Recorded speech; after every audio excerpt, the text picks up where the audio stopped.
a little quote on your website where you said you're either moving toward well-being or you're moving toward burnout. Yeah. You started your career in 1998 in HR. You are an ex-HR director. You've done a lot. You've worked with employees such as Waitrose, John Lewis, to name a few, Luminous Group. Also clients including Tom Cook, News UK, Lush, Tesco. I mean, the list really goes on. NHS, Domino's, Life Plus. You've qualified as a neuroscience and psychology of mental health before progressing on to doing a PhD studies in neuropsychology. You've also completed psychology. You've done many different development courses, executive coaching, weird things like firewalking, body work, yoga teacher training, meditation, pranayama breath work, holotropic breath work, which I love, Ayurveda, and many different other modalities that you have studied, just to name a few there. Can you give me a little bit to begin with of how you came into this new pathway of being an entrepreneur in burnout? Yeah, I mean, so I had a really successful, actually, I suppose. Well, I suppose maybe we'll come on to this as part of We Talk, right? Seemingly, I had a really successful career and was doing lots of amazing things internally. And then I reached burnout in 2013. I didn't know it was burnout at the time. I didn't even know it was burnout as I kind of come through the other side of it. But I just started to, I mean, I had 7 months of kind of crippling pain. I was being admitted in and out of hospital, still working from my hospital bed. I ended up having 2 operations in 48 hours. And it was after I'd gone for these kind of checkups for these operations, two medical consultants that I was working with both spoke to me about about this thing called burnout, right? How are your stress levels? I was like, well, I'm fine. You know, still, I would still to this day say to you, I wasn't stressed during 2013 at all. So I'd gone back to work after these operations. It was literally, I had kind of 3 weeks off after these operations. Went back to work and really just realized how toxic it was. And I kind of made a decision at that point, as also whilst I was kind of finishing my exec burnout coaching my exec coaching qualification, not exec burnout at the time. I was finishing my executive coaching qualification and heard myself say for the first time that I wanted to start my own business. And I had genuinely thought I was going to be a corporate lifer, right? I was just going to keep climbing the ladder, getting paid more, going into bigger roles, bigger organizations. And so I started my own consultancy. It was a people and change consultancy. Was working with incredible clients. I was earning lots of nice money. I loved it. I was doing, we were winning awards. I was growing the team. Everything was amazing. And then it all happened kind of very much within the same time. But I was on my way to burnout number 2, not even really acknowledging that I had experienced burnout number 1. And I received a phone call to tell me that my replacement had died in her sleep whilst away on a leadership residential.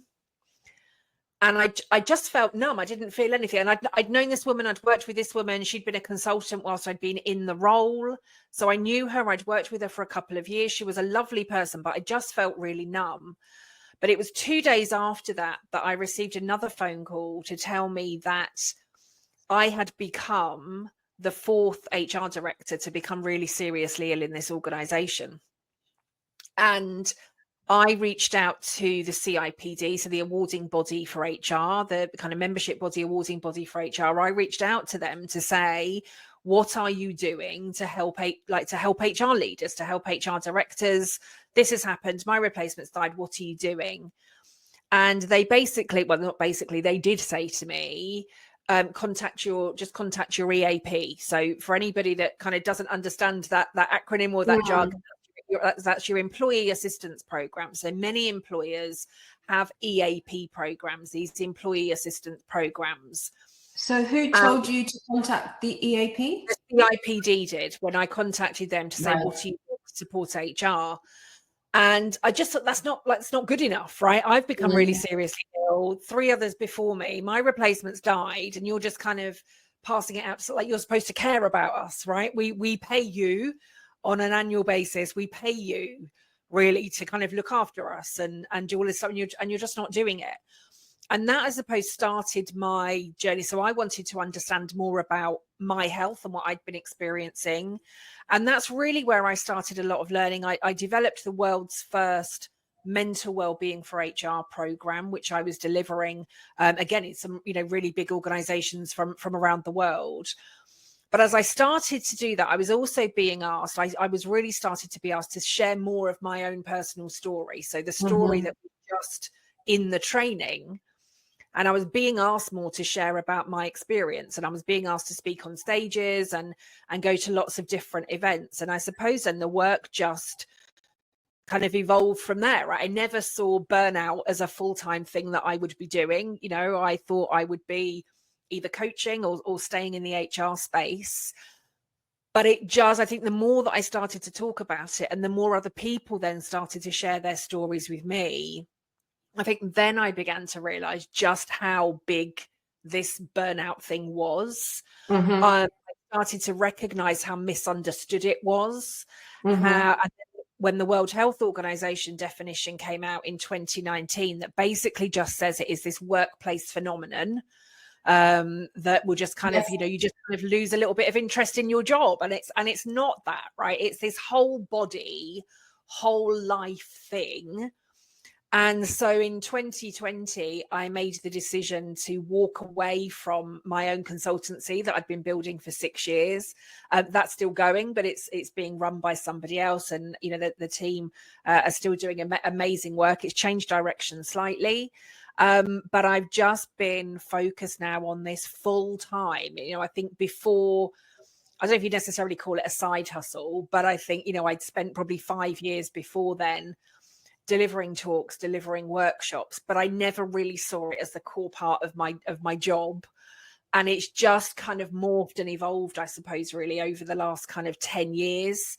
And I am where I am. So yeah, I now speak to and work with individuals, leaders, organizations, educating them, working with them, coaching with them, talking to them about burnout, sharing my story, and really just hoping that we can all play our part in stopping burnout from rising.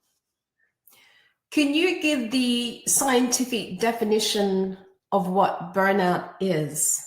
Is it now something that is more known in a scientific manner than just something that's a little bit woohoo, like you're overstressed? And how do you know when you are overstressed and completely burn out? Because there is a difference. I'm sure there's overlapping sensations, feelings, but there is a clear definition between both.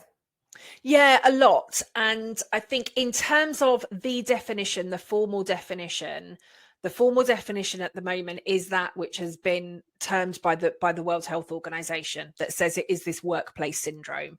That's what the World Health Organization use. But again, if you look at it, it's not classed as a medical issue. It's not classed as a medical syndrome. It's not classed as a officially. There is no medical diagnosis for it, because the World Health Organization have said that it's not a medical thing. It is this workplace syndrome. Wow. But actually, can I just jump in there then? Yeah, of course. Right. Can I just ask you, because I don't work in corporate and you do. If you were to go to a HR manager in your corporate job and you told them that you were suffering from burnout, would you receive any help? Are there any courses, or is there time out for you from your job? Like, is there anything incorporated now for people who are in burnout in their corporate workspace? What help can they get, or do they get? Still not enough. That's what I'm going to Okay. say. Still not enough. There is a lot of shame. There is a lot of stigma that's still attached to it. And this, for me, is why the awareness and education is so important. Right. Because as an individual, you can very much feel like you failed. Some of the people that come to speak to me, some of them actually are still, I still work with a large proportion of HR directors, chief people officers, but I work with people, far and wide. I've worked with medical health professionals, I've worked with doctors, I've trained doctors, I've worked with CEO, the kind of spread and reach of this, I've kind of gone very, very far reaching. A lot of people will say, certainly when they speak to me, or when I get paragraphs full of, maybe there's a post that they've seen on LinkedIn, and I will get paragraphs of messages from people like, really, really, like, thank you very much for, like, this is my story. And it's all very often the first time that they've been able to share. I get emails that are very similar. I'll get people booking calls just so they can share their story, because they've never been able to say it to anybody before. And what I find still for so many people is it doesn't feel safe for them to speak to anybody within their organization and say, I'm experiencing burnout. I think some of that, it's really sad, and it genuinely breaks my heart. And again, if I think back to where as I said, I didn't acknowledge it as burnout. But that was 2013. Over the last 12 years, the messages about burnout, the posts about burnout, the stories about it, the definition, maybe because I'm in the field, I'm doing this work day in and day out, but I can't scroll anywhere on any social media feed or any news feed and not see a story about somebody that's at burnout, whether it's in a newspaper, whether it's a celebrity, whether it's a high profile person, whether it's something in an organization. Like, I can't not see it everywhere that I look. And so I think that is helping individuals more to recognize where they're at. And actually, this is burnout that I'm experiencing, or I think it's burnout that I'm experiencing. Many are going to doctors. And doctors, as we said, even though there isn't a medical definition, doctors are diagnosing this is burnout. But there is still a huge stigma attached with individuals. And I will still work with, and again, some of these are really senior directors that I'm working with. We will work it through, we'll talk it through. It's burnout, but they still do not feel comfortable enough talking to their employer. I've spoken to people that are reporting directly into the CEO and will not say to their employer that this is burnout. And I think for some, there isn't enough training. The EAP that we mentioned, a lot of people are just being sent to that. People don't want to take time off. Again, I've had 3 conversations over the last week with individuals who have all taken time off work this year because of colds or flus or viruses. And some of them have been off work for 2 or 3 weeks. And in the conversations that I've had with them, they'll then say, do you think I should be taking time off? Right. And my response is, I'm not in your body, but if you're asking the question, I think you already know the answer. But let's explore why, did you say to anybody when you were experiencing this cold or flu or virus earlier in the year, who were you asking, should I take time off? And the answer is nobody, because they just knew that they couldn't cope. Yet when it comes to burnout, because it's not a flu, it's not a virus, it's not a bug, it is, well, I kind of think I can carry on. So should I just keep, can you carry on? Like, how much longer can you genuinely carry? Oh no, if I won't be here in 3 months' time, or in 3 months' time, I'll have just crashed. I'll be really seriously ill. Well, then, you're answering your own question. Yeah.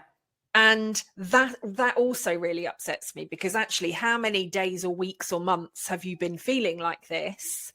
And you almost feel like it's like, I need to give you permission to take the time off. Like, that's the wrong way round. Yeah. But I think if we had the safety within organizations and people genuinely felt it was safe for them to say, for me to come to you as my manager and say, Tanya, I'm really struggling, right? This is what I'm feeling. This is what I'm experiencing. I would genuinely hope that you'd, okay, right, Kelly, what do you need? Right? Do you need to take the rest of this week and then we'll talk? Take the rest of this week, go speak to a doctor, and then we'll talk, right? Do what you need. And it's just not happening. And if it is happening, Again, I recognize I do not speak to every single person in the world that is close to burnout, but certainly everybody that I'm speaking to would speak to me or a doctor before they would speak to anybody within their organization. I want to just mention that you've written many books. I have a couple here. One of them, Overcoming Stress. Yeah. Great read. This one just made me laugh. And also it's called Ck Burnout. It is indeed. Yes, it is. And you really detail your journey and your story. And particularly when your replacement unfortunately passed away. Yeah. That is like a huge wake up, not only I assume for you, but also the immediate employees of that particular company. I believe this is your latest book, same name as my podcast, Mind the Gap. Yeah, it's the other way around. So that one I did before the Ck Burnout was. I thought so, and this was the so new. that's the latest. I was looking for the publishing date. Yeah, and then Mind the Gap was 2 years ago now. I think I'm actually in the process of doing kind of a bit of a re-release and an update of Mind the Gap to again get that out to more people. So that will be. It's got a beautiful new cover coming as well. So that will be over the next couple of months. What I love and what you were just talking about, you also mention in the book that, like, whose responsibility is burnout? Is it the employee or is it the employer? I think it's on all of us. Right. I genuinely believe it's on all of us. And, you know, I talk very much about, you know, kind of this, what I've kind of coined the burnout equation. And that is toxicity minus our sense of self equals burnout. Right. So again, the World Health Organization have said burnout is this workplace phenomenon, this workplace syndrome. That was deemed in 2019. In 2020, there was, I suppose, the first kind of burnout assessment tool that was created that said burnout doesn't just have to be related in the workplace. I actually read that study. Yeah. It was quite interesting. Yeah, like nobody is immune to it. I think that's the point that we need to get to. Nobody is immune to it. But when we talk about toxicity, that could be, you know, serious overworking. It could be being in a toxic work environment. It could be being in a toxic relationship. It could be toxic self-talk. It could be a variety of different things. But I think, again, what I've seen in you know, the kind of 12 years, definitely since my first burnout, is that toxicity, when it's combined with this loss of our sense of self, that's what leads us to burnout. And again, what I mean by this loss of sense of self, very often, and if we think, you know, way back to our childhood, we're born into families or communities or units, whoever we have growing up, and we're told these are the values that we expect, right? We expect these values and these behaviors. That carries on throughout school, through our teenage years, throughout colleges or universities or further education, or immediately when we get into the workplace. At no point really does anybody say to any of us, like, who are you, right? What matters to you? Talk to me about your values, your behaviors, your sense of self, what motivates you, what drives you. We don't really kind of explore a lot of that usually until we get to either a crisis or trauma point in our life that then makes us think, like, what have I been doing for the last however many years? I need to, I don't know, go and find myself on top of a mountain in Tibet or something, right? We, you know, people kind of go through that. And I think when we see toxicity building in workplaces, again, for a lot of my experience, but again, also whether it's relationships, our own self-talk, I think what we see is it is this loss of our sense of self, or never knowing our sense of self, that creates the toxicity in the first place. Because actually, if I don't know who I am and I'm scrolling through my social media and I come across you with your podcast, that's, you know, with the same title as my book, and I'm like, well, you know, Tanya and I are clearly competing, right? Tanya and I are competing, and Tanya's doing this and Tanya's doing this and Tanya's doing the other. If I'm not strong enough to stand in myself and say, do you know, and I think Nikki said, right, you know, it's yes, it's, you know, it's got to be, it's amazing that I think it's amazing, title, right? It's amazing. And, you know, to uplift each other in that way. But actually, if I weren't strong enough in my sense of self, and I thought actually Mind the Gap is about competition, and Tanya only wants to speak to me on her podcast because she wants to find out more about my work, and she wants to all of this, so that then breeds more toxicity, right? But rather than me growing or developing, it's easier for me to try and tear you down. So, oh my God, there's this woman called Tanya who, has created this podcast with a book, the same as my book, right? She's stolen this and she's stolen that. That's what starts to happen in a lot of workplaces, right? We start to tear each other down because we don't have that sense of self. Then what we're starting to do is create more of that toxicity, which then causes us to lose even more of our sense of self. And when we get into that mindset and those things rub up against each other, that's what's causing the burnout. And again, if it were a toxic relationship, same thing. You begin to lose yourself. You may be masking things. You're worried about all sorts of different things in that environment, right? Your psychological, emotional, physical safety. You change who you are to try and keep the peace, or to try and not rock the boat, or to try and mask this or mask that. It's the same thing. And again, and when I say caring, I don't mean like being a carer is toxic. But again, if that becomes all encompassing and you are giving everything you've got into a caring role or caring responsibility, that in itself can become toxic, because you're giving everything you've got into that and doing nothing then to look after yourself. So it doesn't always have to be like toxic in terms of toxic and nastiness and all of that sort of stuff. But it can be the hours that we're committing to things. It can be the self-talk that goes along with it. And what I've definitely seen, the more that we combine our loss of our sense of self and any toxicity, that's what will lead us to burnout. How can organizations address this issue where employees are able to feel their authentic selves in the workplace? I see, I guess, from a lot of my students when I'm teaching yoga and having conversations with them, and a lot that are going through burnout. For me, I feel like they have to put on a mask, a front, a suit, and go to work, be strong.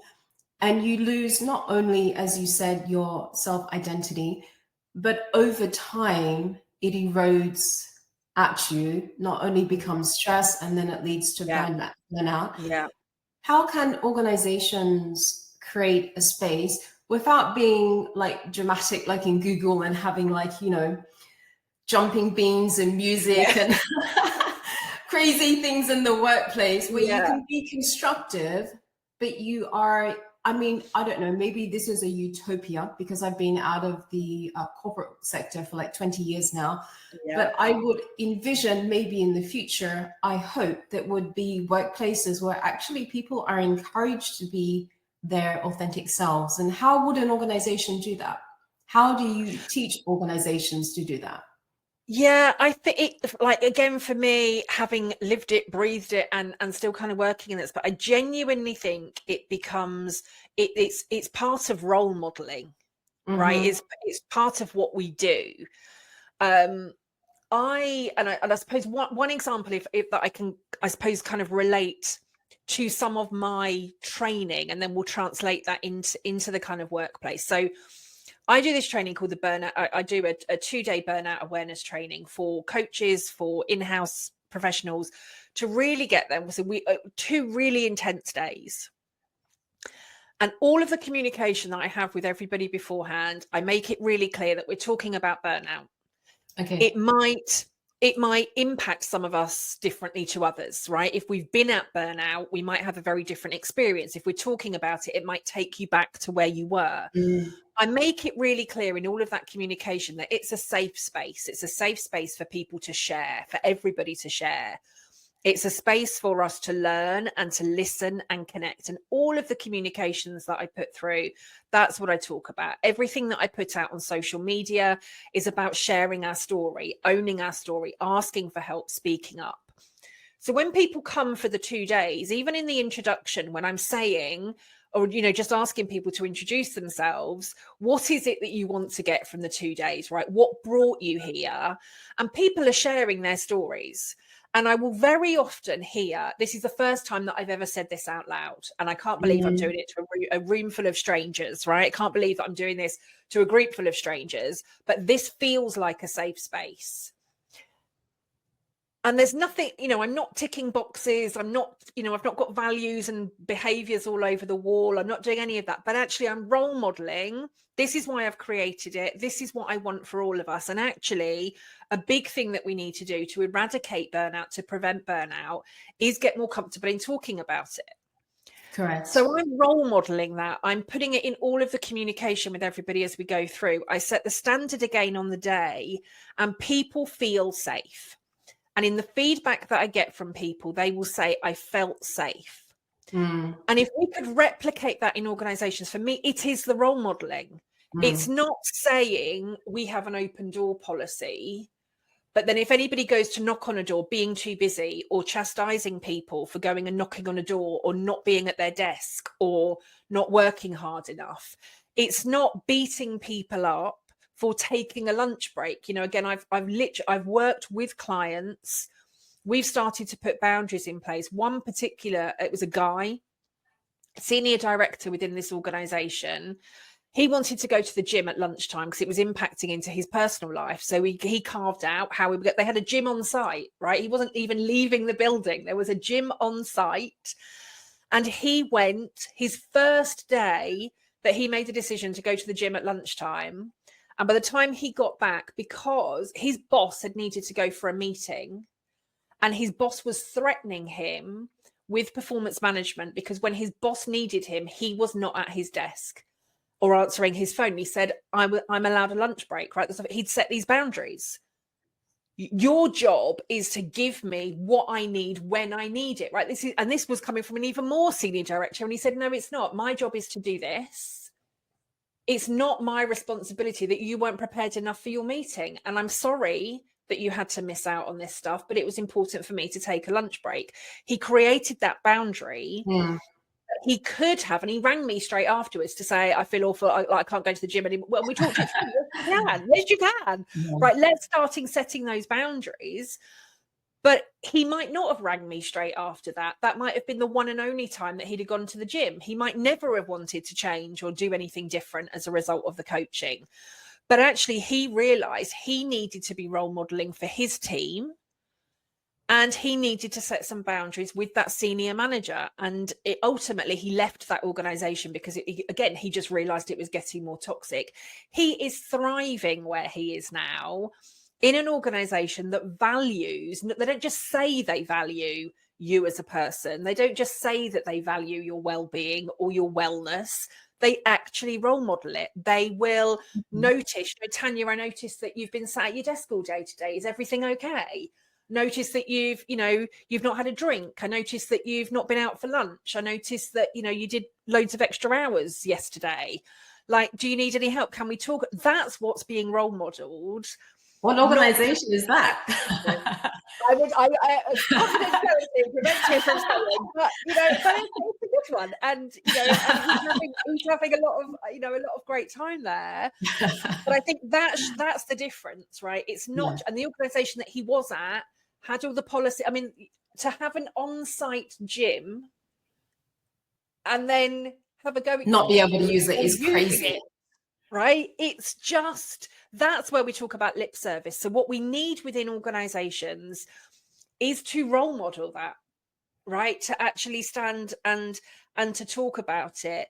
Because I think, again, what we see, and you asked earlier about people being able to go and say to people, I think I'm experiencing burnout, or I need some help. If they don't feel safe, they're never going to have that conversation. And feelings are quite difficult, I suppose, aren't they, to kind of wrap around. You can't put them in a policy. You can't put them on a piece of paper. Again, I'm sure, for you and your teaching and your students, right? Some students will feel amazing at the end of the class, and some of them will be like, I don't like, shouldn't have been here, shouldn't have come. They'll feel quite tense. You've taught exactly the same lesson to everybody, but actually, as long as you've created the safe space, different people will of course have different feelings, and if it is a safe enough space, people will give you feedback, you know, oh Tanya, that was amazing, I feel fantastic. And somebody might say, didn't enjoy boat pose today, like, no thank you, right? Yeah. Because you're allowing that space for feedback. So I do just genuinely, I think it's role modeling, it's doing what you say on the tin, it's putting people first. It is about compassion and empathy and understanding and wanting to get to know your people, like really getting to know your people, understanding what they need. Because again, certainly the whole time that I have been in corporate, we've been talking about bring your authentic self, bring your whole self to work. We didn't mean it, because actually at the start of my career, what we meant was, we didn't mean it. What we meant was, when you arrive at work, you need to leave all of your personal life at home. And then when you switch off at the end of the day, regardless of how many hours you need to work, because actually you need to stay in the office till you get the job done, you're just supposed to be able to just switch, flick a switch, go home and have the best evening ever, right? That's what we meant. You just need to be able to detach completely, but also bring your authentic self. And we didn't mean that at all. You're not supposed to be talking about husbands or wives or kids or religion or fashion or what you did at the weekend. We say we want that, but we don't want that, because that just interferes actually with the day. You mentioned a key word there, boundaries, and I want to touch on that a little bit and get into health and well-being practices in the workplace. But just to reiterate, in Hong Kong, I used to have a lot of, as I said, a lot of lawyers, a lot of people in trade and investment banking. And literally they would say to me, Tanya, you're on the calendar with my boss as Tanya, important meeting. And they would literally run to my class, change, put on their makeup, everything, briefcase, and then run back to work. And it's literally like you are in there as meeting. And I think setting boundaries is very important. And you wrote in your book very clear, there is a difference between like well-being and recovery and burnout. And what do you think now of new practices of bringing like yoga teachers into an office doing yoga? Do you think that is helping, or do you think it's not really long-term effective for people in burnout? I know that they need more assistance and more help, but do you think maybe that even just brings awareness to someone is very stressed that day? Yeah, I mean, I love yoga. I literally love yoga. If I do not do my daily practice, and it, regardless whether it's 10 minutes or whether it's an hour and a half, right? That's my being on the mat is my happy place, whether I'm inside, outside, anywhere, that's my happy place. I genuinely think yoga can be hugely helpful and hugely beneficial to so many people, right? To everyone. If we kind of, we're seeing benefits in schools, we've seen some of the benefits in workplaces. But I think, again, what so many organizations are getting wrong is they are, and you mentioned at the beginning, right? We're either moving towards well-being or we're moving towards burnout. What the majority of organizations are doing is moving everybody towards burnout, with every single thing that they do, from recruitment right the way through to exit. Everybody's moving. Everything that they do is about moving their people towards burnout. And then they say, oh, there's this thing called burnout that we need to be focusing on, and well-being is apparently a priority. So let's sprinkle a few yoga classes on top, and let's give people some fruit, and let's, give people an extra benefit or a gym membership, right? We're just going to sprinkle that on top and hope that that's going to fix the problem. But again, like my client with the on-site gym, you could turn up, Tanya, in, whatever organization it is, ready to deliver the yoga class.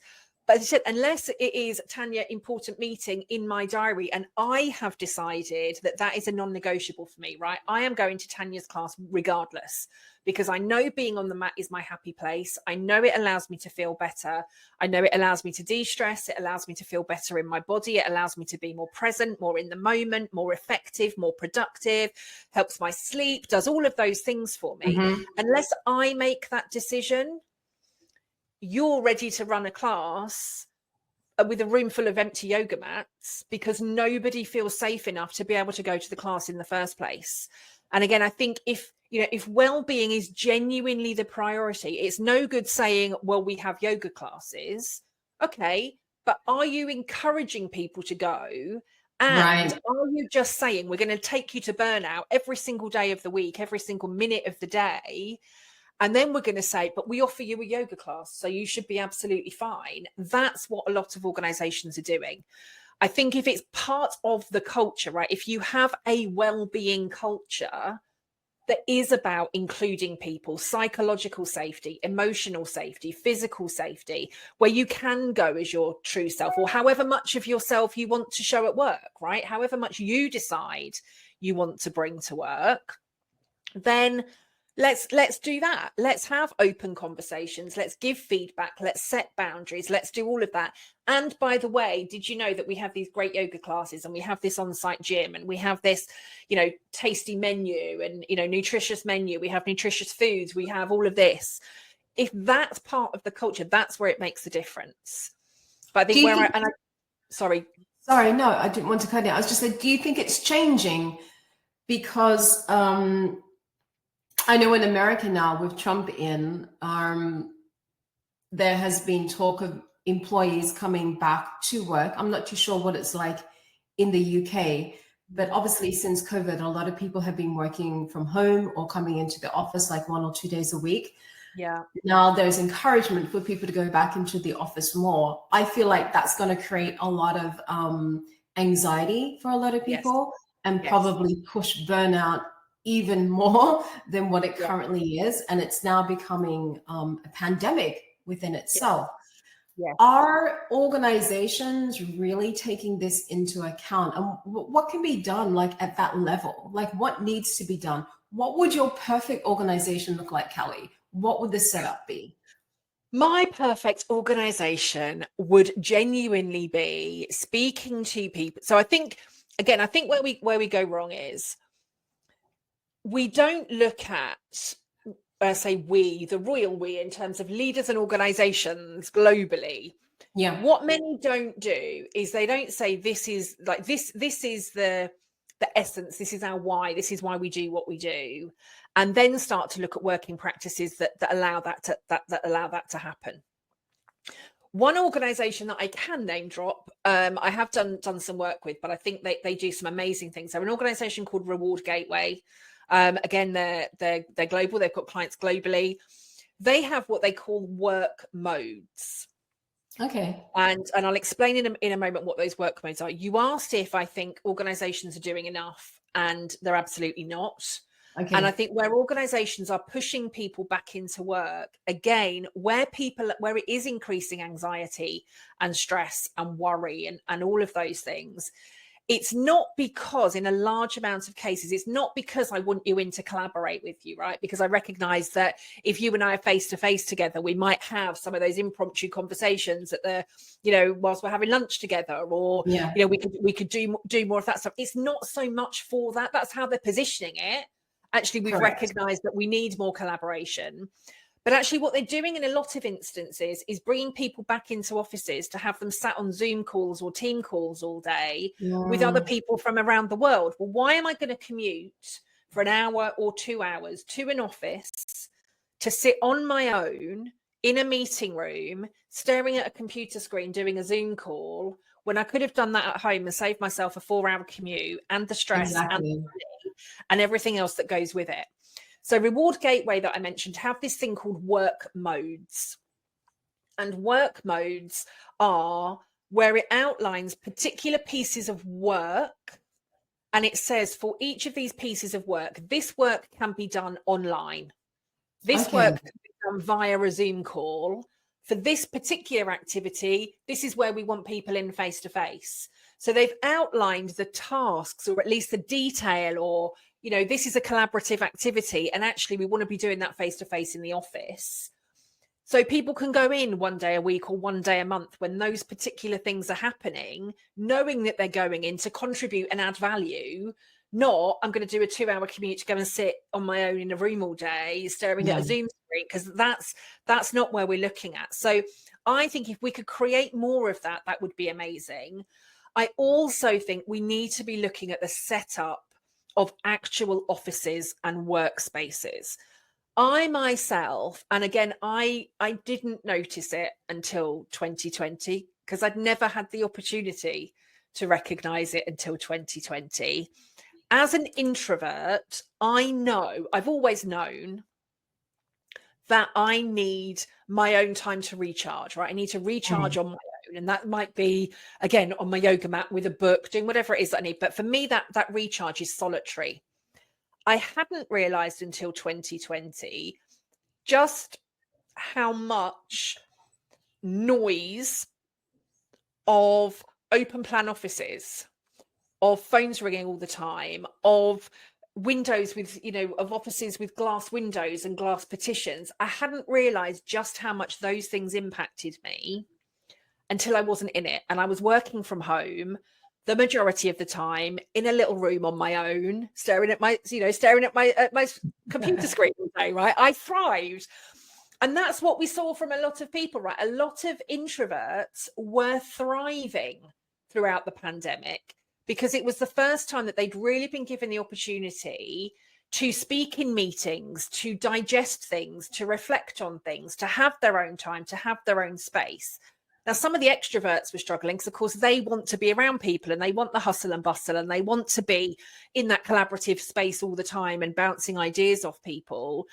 But again, for me, the ideal workplace is if I am an extrovert, or if I just want to collaborate with somebody, if I just want to pop in for lunch, or if I just want to be at a desk today, the ideal workplace says, Kelly, you come in whenever you want and do whatever it is that you want to do.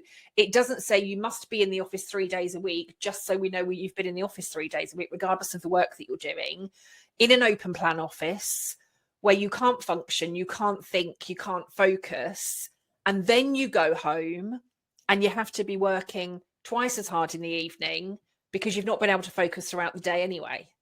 Right. So I think relate to that. Absolutely. And I wanted to speak to you about environment as well, because I feel like when obviously we had the COVID situation, for a lot of people, they did thrive because they could go out for a walk. I feel like environment is a huge factor in people with burnout.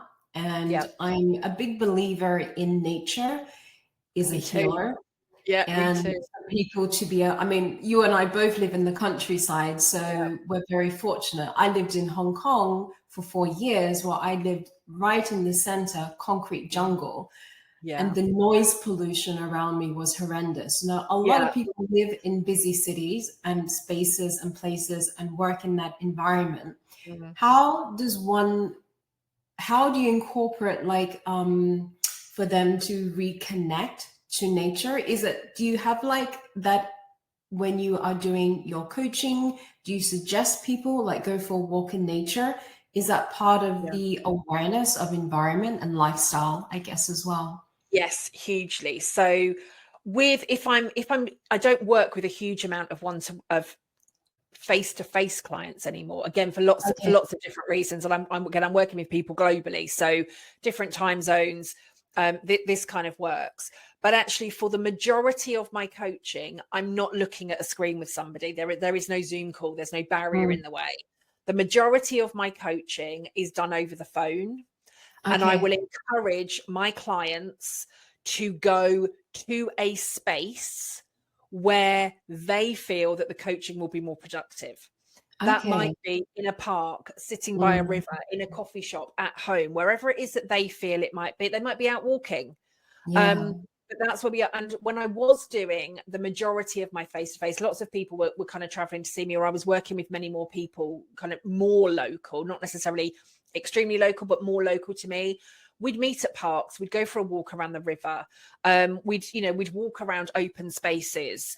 I've done coaching activities, at kind of, manor houses, in, the kind of gardens and things outside, and used the space as a coaching tool for people to kind of explore different answers. So for me, we mentioned before we came on, didn't we? What's the weather like? We're like, it's grey and wet. Grey and wet isn't always the biggest motivator, but again, I still love, taking the dog out when it's grey and wet, because regardless of what's going on, I can appreciate the warm more when I get home. I can appreciate the changing seasons. It kind of makes me laugh that my dog will always find the biggest puddle ever to just walk straight through the middle of, right? So, you know, she's got that on her kind of radar somewhere. So, you know, I think even when there is that, there is we need to motivate ourselves enough to get outside and to make the most of that. And again, I think that's where it comes back to, we are all responsible for banishing burnout. We're all responsible for making the changes and setting the boundaries and doing what we need to do. But for me, you know, outside is just amazing. However we can connect to nature.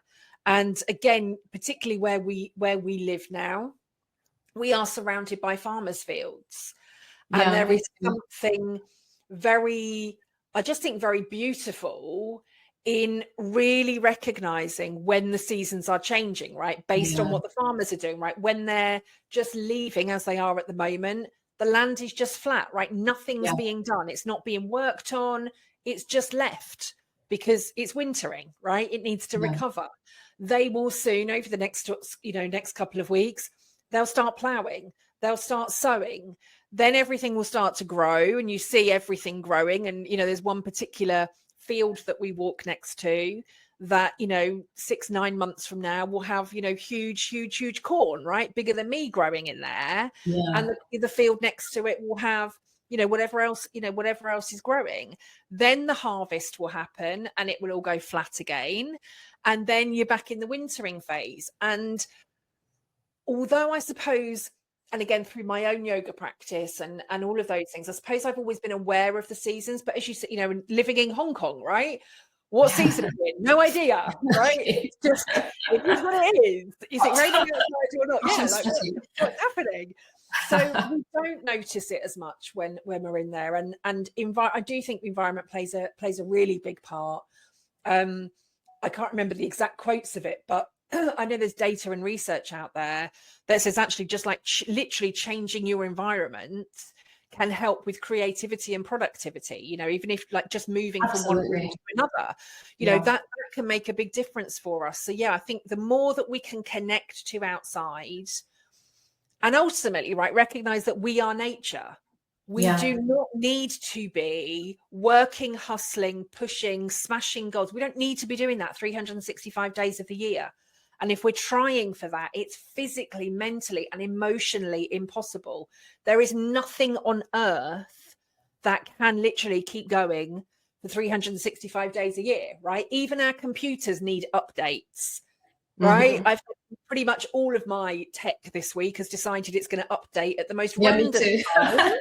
Right, that's it, right? It needs the update. It needs the, you know, it needs the next level. It needs the recharge. It's got to do that. It's got to do that thing. Nothing can keep going for 365 days at the pace that it just keeps going, right? Even the sun sets, the moon rises, right? Everything, you know, calm seas, stormy seas, every single thing has like a go period and a rest period.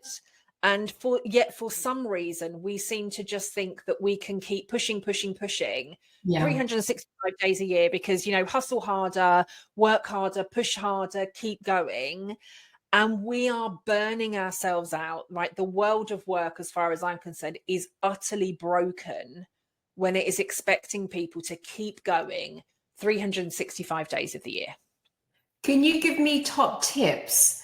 Because you've obviously been teaching, coaching, not only individuals, but organizations. And if you look back at your younger self, perhaps when you were about to reach the first burnout, and as you said, you kept going, be strong, you can do it, get through it. Second burnout was like, I call it like a spiritual awakening. The universe has basically said, stop. Yep.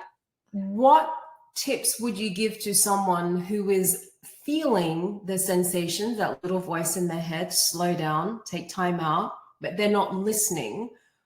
What would you say to someone in that situation? I think, again, right, if the signs are there, and I suppose it comes back to the client that I mentioned earlier, if the signs are there, you've got to start by getting clear on who you are, right? My number one coaching question is, who are you, right? Who are you? Because if the voice is telling you to slow down, why are you ignoring it? Which part of you is ignoring it? Is it the part that says, keep hustling, Tanya, right? Keep working, keep going. And if so, is that genuinely coming from you, or is that coming from somebody else? Is that coming from an old teacher, an old boss, a parent? You know, who's saying, Tanya, you have to keep pushing. You've got to keep going. Because again, if I am confident in myself and I know who I am, I can say, do you know what? I just haven't got it in me today. Yeah. And that was a life-changing moment for me, even from a business perspective. I know whether I'm delivering a keynote, whether I'm coming to do a podcast interview, whether I am coaching somebody one-to-one, whether I'm training a group of people. If I am not able to give my best because of exhaustion, fatigue, didn't have a great night last night, I'm feeling a bit under the weather, I've got a cold, I've got flu, I've got bug, I've got whatever. If I cannot give my best, you are not going to have the best experience. And I want to be able to show up knowing that whenever I show up, you're getting me, right? You're getting the whole me. You're getting the dialed up version. You're getting the true, authentic me. You're not getting the one that's having to mask because I'm totally exhausted. You're not getting the one that's sat in agony. It's just like, oh, like, wish I should have really like rearranged. Because again, if I'm thinking, and again, you know, you've read the books, Tanya, but I live with, you know, I now live with 3 lifelong health conditions as a result of burnout. Now, if I, on days where I am like in so much pain that I cannot, like, I can literally barely function. If I then say, yeah, of course, Tanya, I'll do that podcast interview with you, the pain is taking my attention away from you, because all my time and attention is, oh, my pain's getting worse. How much longer are we talking for? Like, how many more questions is Tanya going to ask me? I'm clock watching. I'm thinking about my body constantly. So I'm tuned into me. I'm missing questions. I'm not answering them. I'm not engaging with you. I'm not looking at you. I'm not making eye contact. I'm not doing any of those things because all of my attention is on me.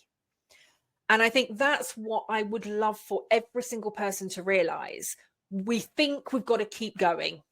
Because if I keep going, I can keep delivering. I can keep delivering for my boss. I can keep delivering for Tanya. I can keep delivering for these people and these people. I can keep delivering for my family. But ultimately, we're not delivering for any of those people, because we're either sat at work thinking, I'm in agony, I didn't sleep very well last night, how much longer is this meeting going to go on for, what time can I get out, what time train will I get home on, what are we having for dinner, oh my God, I've got 50,000 things to do when I get home.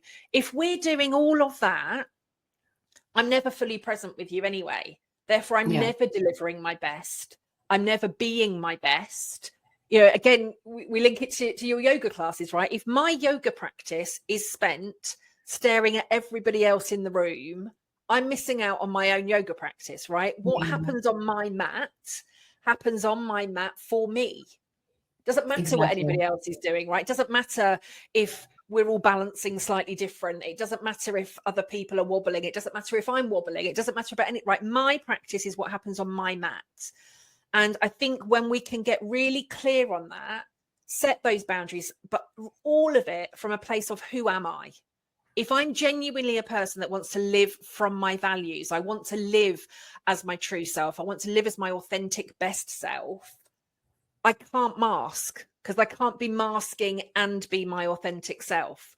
I can't be the best leader that I can be if I'm always thinking about pain, headaches, what I'm having for dinner, what time's my next meeting, all of the stuff that's in my inbox. I can't be the best leader. I can't be happy, healthy, and high performing and avoiding burnout. I can't be moving away from burnout and towards well-being if I don't know who I am. Because actually, what does well-being mean for me? What does burnout mean for me? What does success mean to me? What do boundaries mean to me? What does self-care mean? I can't answer any of those questions unless I truly know myself. I love that, Kelly. I really want to take one of your yoga classes. Because that's exactly, like, just listening to you and what you're saying. Like, I think a lot of people, regardless of going through burnout, don't ask themselves that question. And I hope one day, perhaps maybe, that burnout can be taught in universities before people start the workplace. So they're actually mentally prepared for what is going to come ahead. Now, I want to ask you a closing question here to kind of combine everything together and thinking of the future. Now, we know AI is coming, and probably in the next 5 years, how we work is going to be completely different. Corporate world is going to be completely different. Perhaps how we even do meetings and interact with each other professionally and personally will be different. How do you see AI and burnout integrating within the future? Again, I think it depends on how we use it, right? And I suppose it's a very similar answer than I gave to what do we do with well-being.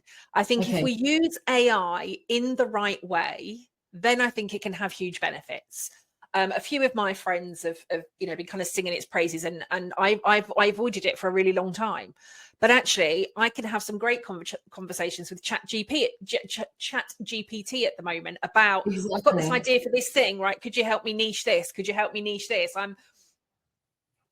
want to create this post, but I can't quite find the right words for it. Or, I don't use it for because again, for me, my story is what drives a lot of that. But if it is, I want a different thing, or I can't quite think, because I suppose it's website and some of the more formal stuff that I write, my books, my blogs, they're me. It just is as it is. Yeah. But sometimes what happens, and again, I think this is part of still is my corporate conditioning. If I go to write, for example, a website page, I can lose all of my personality in that website page because I think it needs to sound formal, or I think it needs to sound this, or I think it needs to sound this. So actually, I've been having some conversations which how can I keep this as my voice? How can I keep this in my tone, right? This is what I want to say, but how do I say it my way? And we've been having some of the, I haven't implemented any of it yet, but I'm enjoying having some of the conversations. So I think, again, if it's used in the right way, I think it can be a benefit. If it's used in the right way for time saving, I think it can be a benefit. But again, I think we've got to look at, again, the integrity, the authenticity of it. I can tell on my LinkedIn feed the comments that have been written on my posts that have been written using AI, because there's no personality to them. Okay. And people are just kind of rehashing what I've said to almost then quote it back at me. That doesn't add, who does that add value to? Yeah, no one does. So I think if we're using it to replace human interaction, I don't think that's where we've got a place for it. Do you think in the workplace it's going to make a difference where they're saying that majority of the workplace will be replaced by AI? No, because again, I think if we look at the majority of workplaces, I mean, I suppose for some more manual type work, and when I say maybe warehouse packing, maybe automating in shops, maybe there's those sorts of things, maybe even, kind of using AI to do certain kinds of deliveries or those sorts of things, right? That of course, all of those things are possible. And I'm sure, at some point we will see the floating car that was promised to us, 20 odd years ago, as tech continues to evolve. So I think there's all of those things out there, but I do think what makes workplaces, and again, I think actually the reason that so many leaders want people back in the workplace is because workplaces, organizations are formed of people. I think they're realizing that. I feel like they're going back to the basics. Yeah. Like you just said. They're repeating a lot of the same old mistakes. So we need to fix all of those mistakes that they keep repeating time and time again. But again, and again, I've mentioned that in the book, particularly with leaders, when leaders are operating from a place of stress, they cannot be creative or innovative. So we keep repeating the same things over and over again. Potentially there is space for AI to come up to assist some of that creativity, to assist some of that innovation, to maybe bounce ideas off or form ideas in a slightly different way, or ask for greater context. For some people, we still see, lots and lots of unconscious bias that's happening. Potentially although the data is, the data out is only as good as the data in, but potentially we could be speaking more broadly to be more inclusive of more people.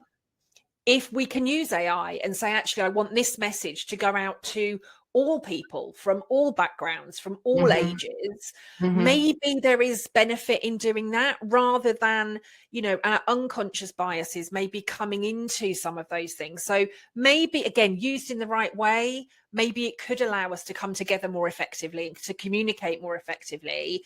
But I don't think we can just say we want AI to do all of this stuff and ignore all the people, because I think that's completely the wrong way around.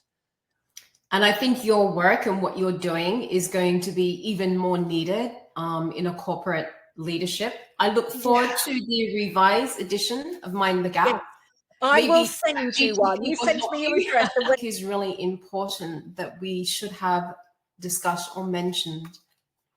No, I don't think so. I suppose the only thing, particularly particularly if corporate leaders are going to be watching or listening to this, I just want everybody to know that, like, burnout is not a buzzword. So many people still think it's a buzzword, and it's not. It's not a trend. It's not a fad. It's not a buzzword, and we can prevent it, right? It's not something that happens to the flaky ones within the organizations, right? Nobody is immune to it. And historically, it is those that are the high performing, high achievers that are most likely to reach burnout. Personalities. Yeah. You are more immune to it if that's who you are, right? If that's your behavior type, if that's your personality type. So just to kind of brush it off as this flaky thing that's becoming a latest trend or a latest buzzword, I think it's not. And I think, as I'll kind of finish as I started, it is a whole body, whole life thing. There is not one part of your body or one part of your life that burnout will not affect. And I think if we understand that, instead of just looking at a World Health Organization definition that says it's a bit of a workplace thing, then we really start to understand it. So I suppose that would be my ad. But I've really loved talking to you. Thank you. And, thank you so much. So thank you so much for inviting me.